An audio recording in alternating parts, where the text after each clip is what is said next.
right, so today we're going to start by looking at factoring out a greatest common factor from a polynomial. So we might be looking at a monomial, we might be looking at a polynomial. We're also going to be looking at some prime factorization, which is going to pull back in our prime numbers. But let's start by doing a quick little review on what is a greatest common factor.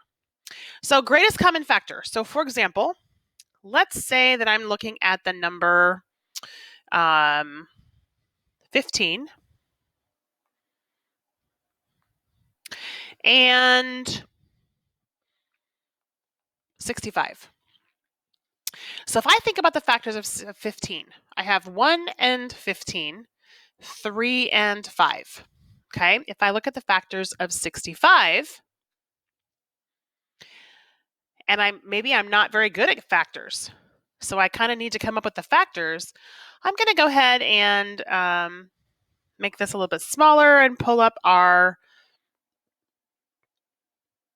Desmos graphing calculator and see if we can get our calculator to kind of help us with coming up with our greatest common factors. So 15, to be able to we're going to do 15 divided by x, okay? We're going to start with that. And you see our graph looks all funky, but I'm going to go ahead and hit my table here.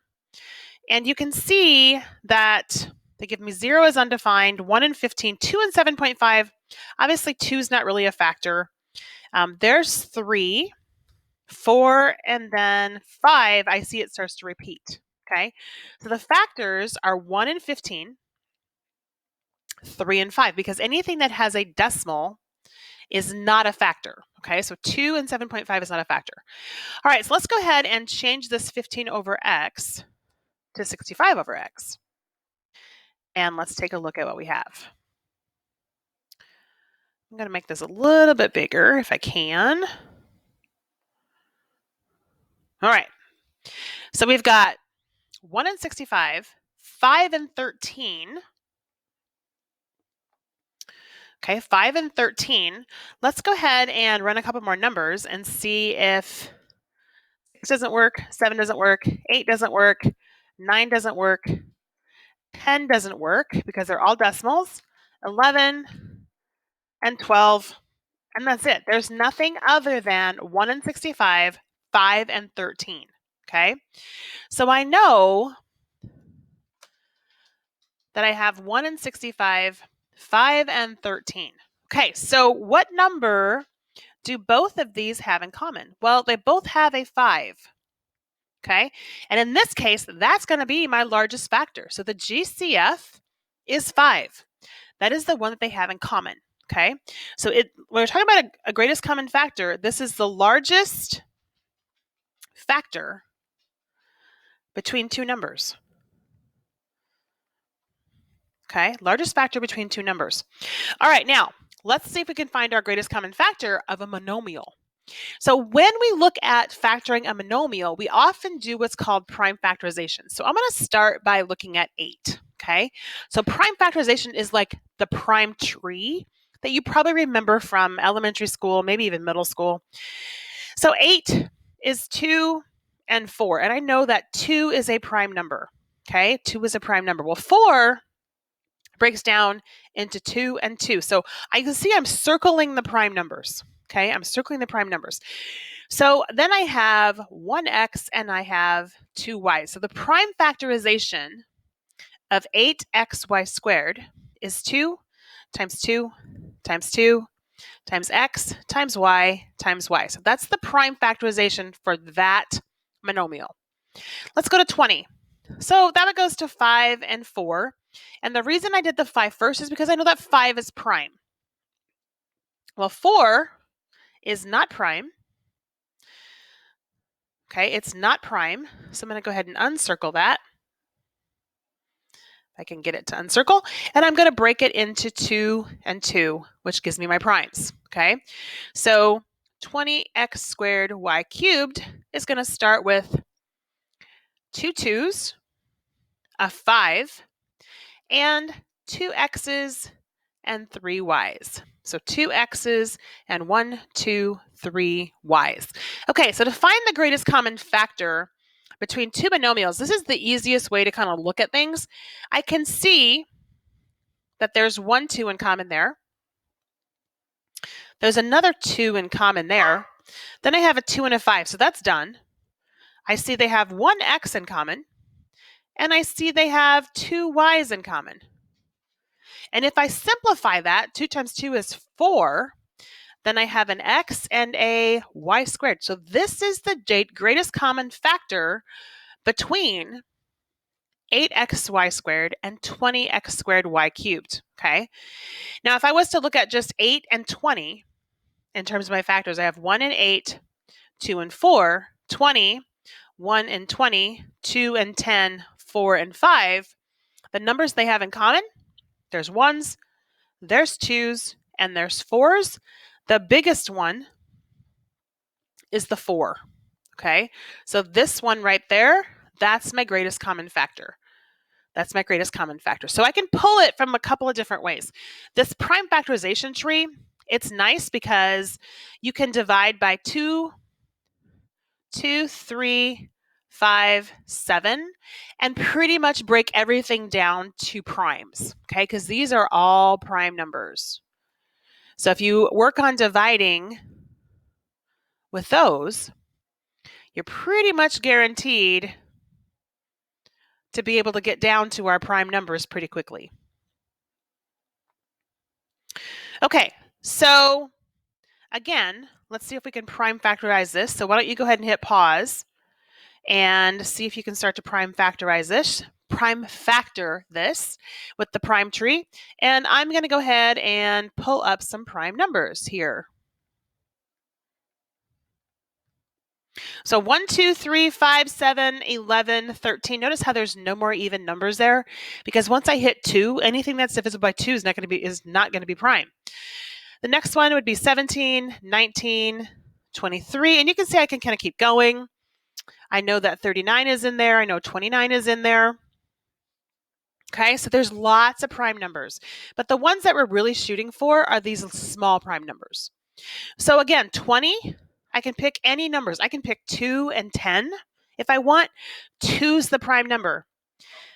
10 becomes 2 and 5, and both 2 and 5 are prime numbers, so I already have 2 times 2 times 5. Okay, my x's, that's 2 x's, so I can go ahead and write those down here, and 5 y's. 1, 2, 3, 4, 5, and 3 z's. 1, 2, 3. So this is the prime factorization of that monomial. Okay, so now I want to move into how do we factor out a prime factor, a greatest common factor, from a binomial or a trinomial, okay?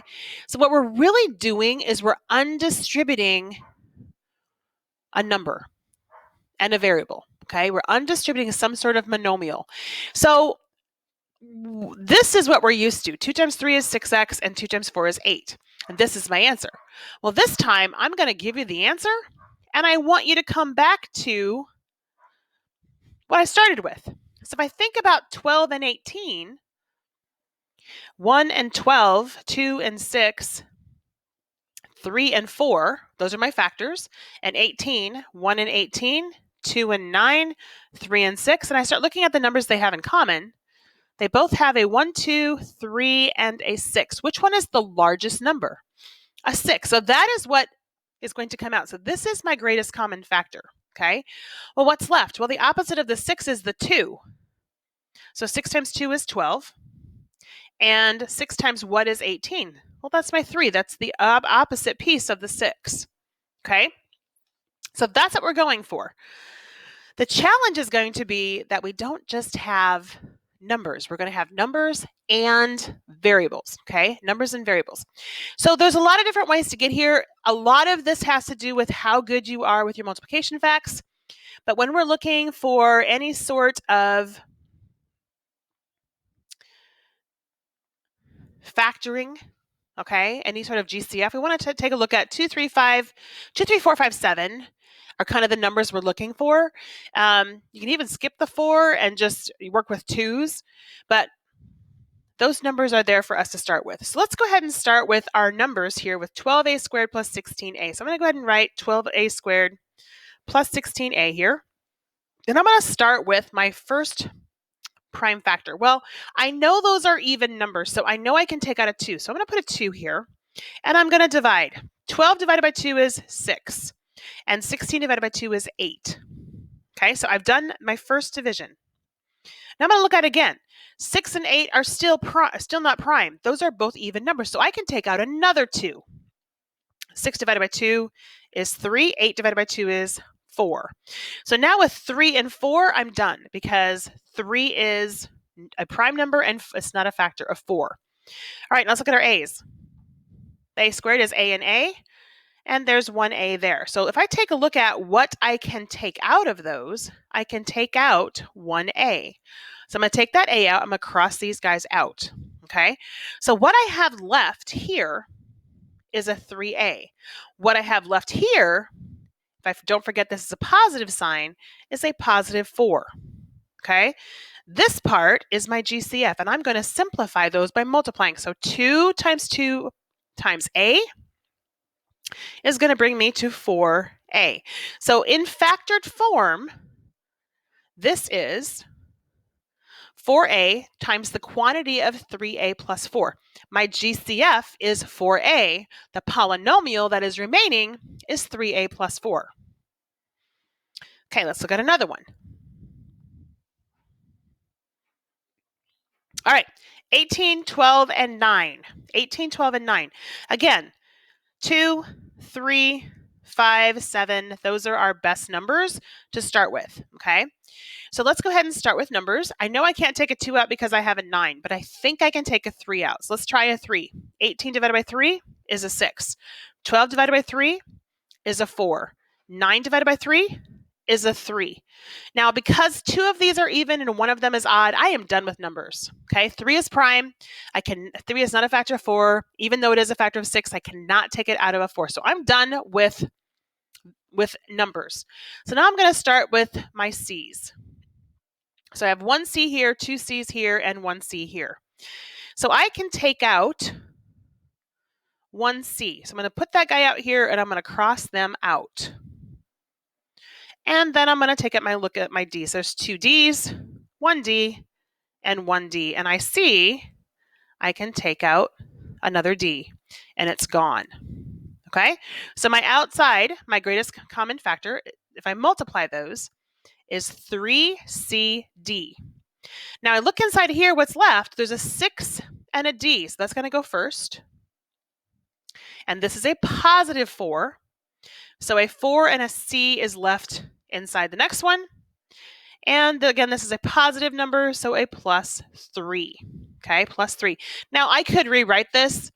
So 3CD times 4C plus 6D plus 3, so it's in standard form, but it's not the end of the world when you're taking out a greatest common factor to write that in standard form. Obviously, this would be the best answer, but the real goal is, can you pull out that greatest common factor? And many of you probably already know that with 18, 12, and 9, the greatest common factor is the 3. And then the other thing I want you to start looking at as we look at this next greatest common factor piece is I want you to start paying attention to the powers of the variables, okay, and what's coming out. Okay, so go ahead and try this one. See what you can come up with.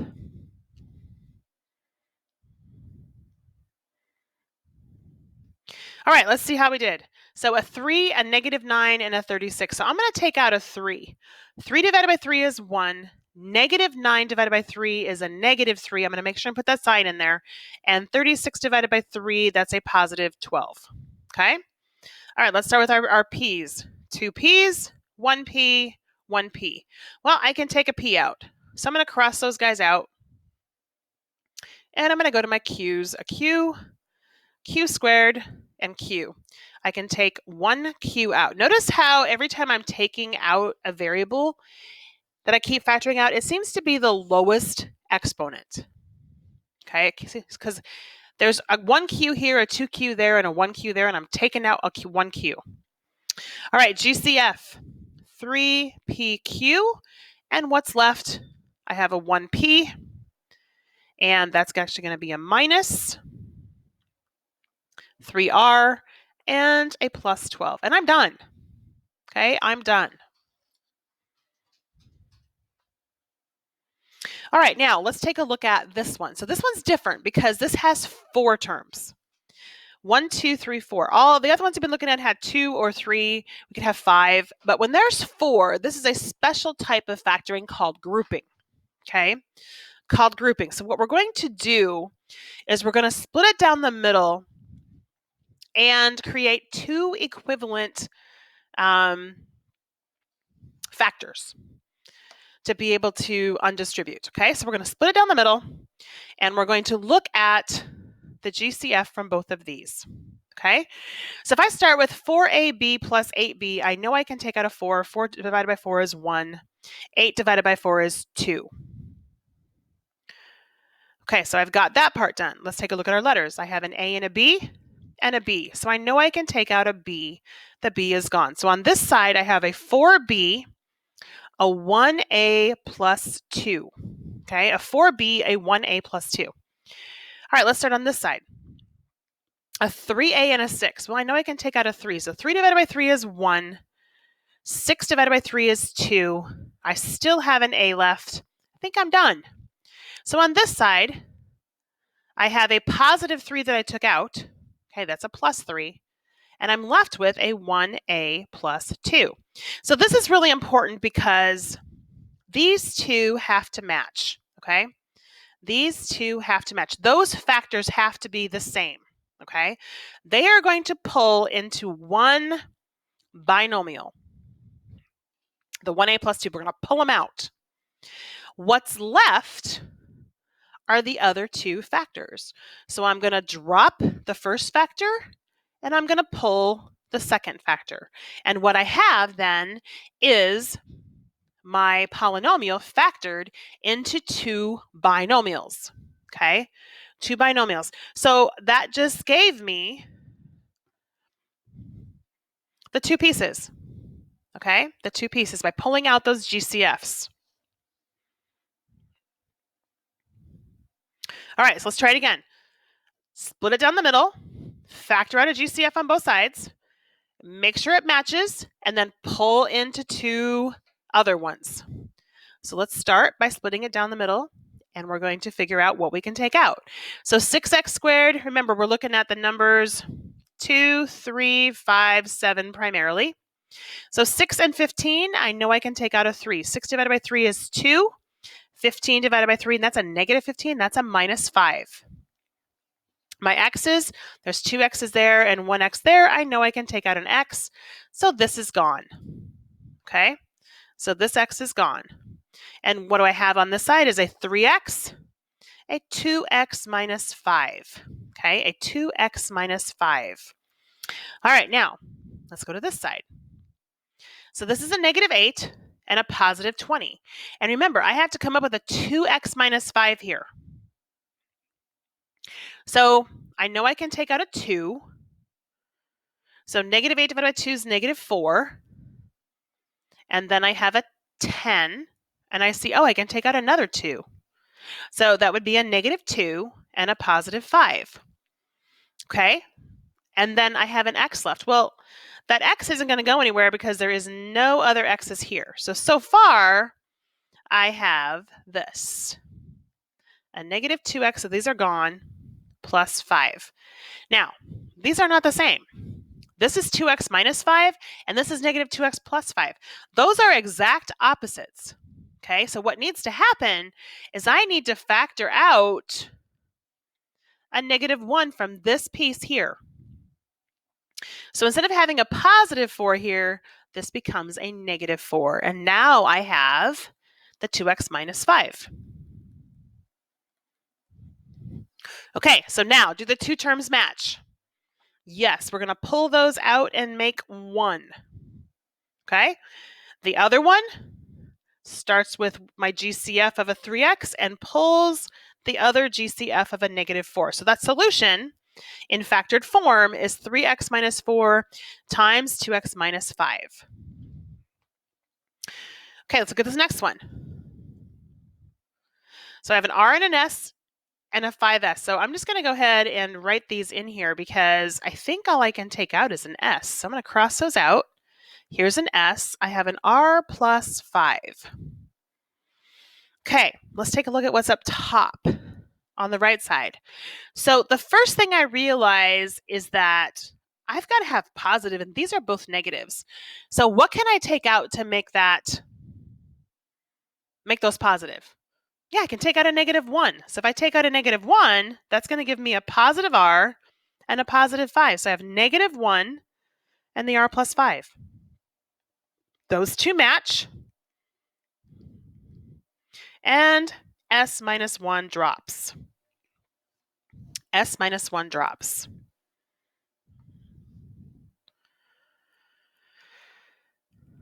Okay, go ahead and hit pause. See what you can do with this one.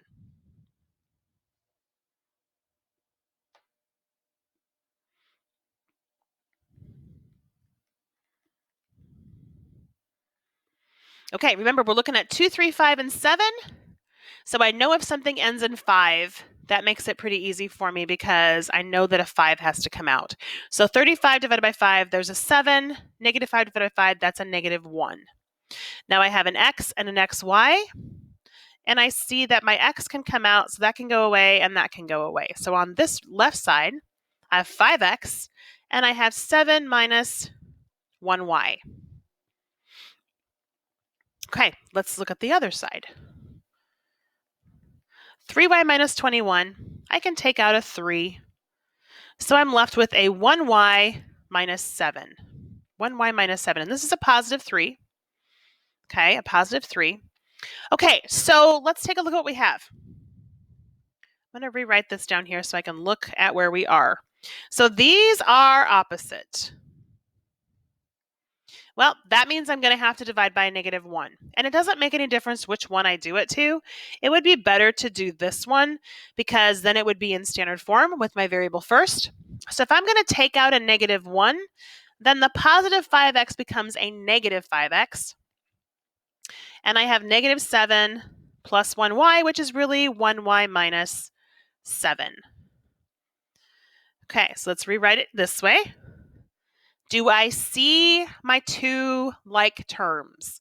Yep, they are the same. So 1y minus 7 and a -5x plus 3. And I'm done. I'm done. Okay.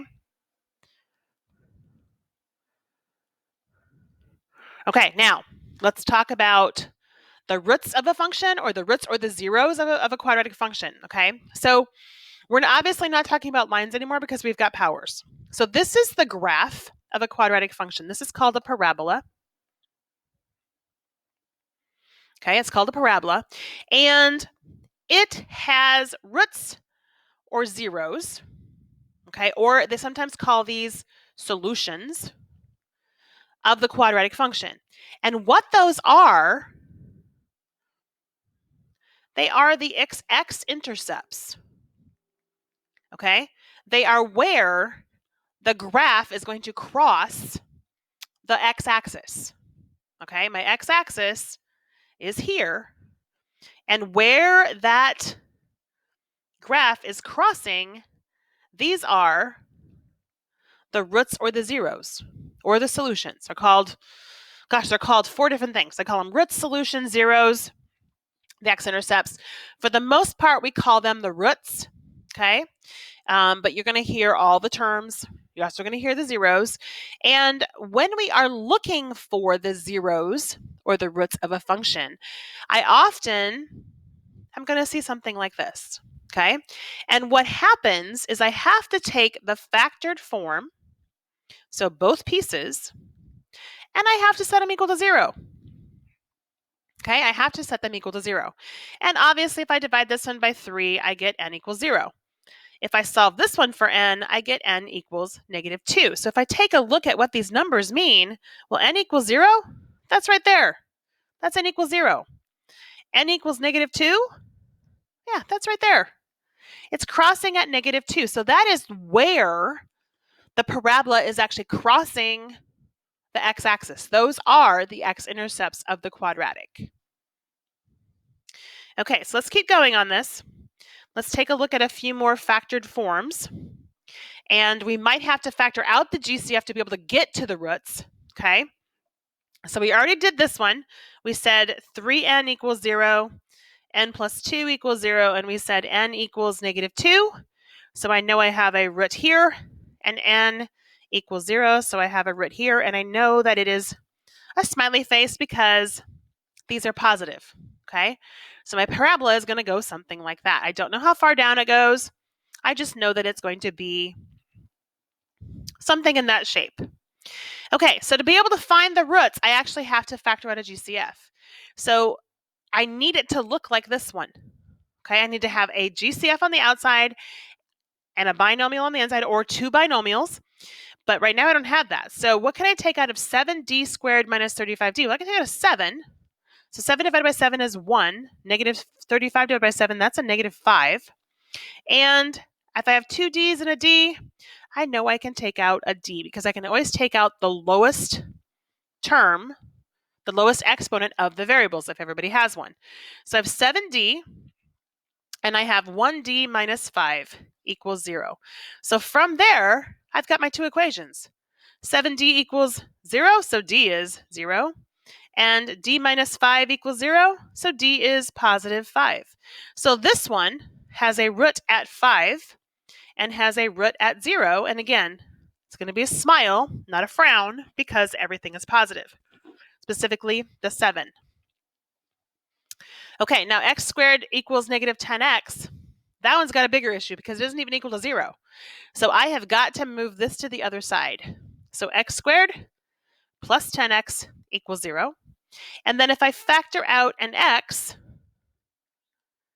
I come up with x times x plus 10 is equal to 0. So my two solutions are going to be x equals 0, and then x plus 10 equals 0 is going to give me x equals negative 10. So I have a root at negative 10, and I have a root at 0. So this one is a little bit bigger. Again, it's still going to be a smile.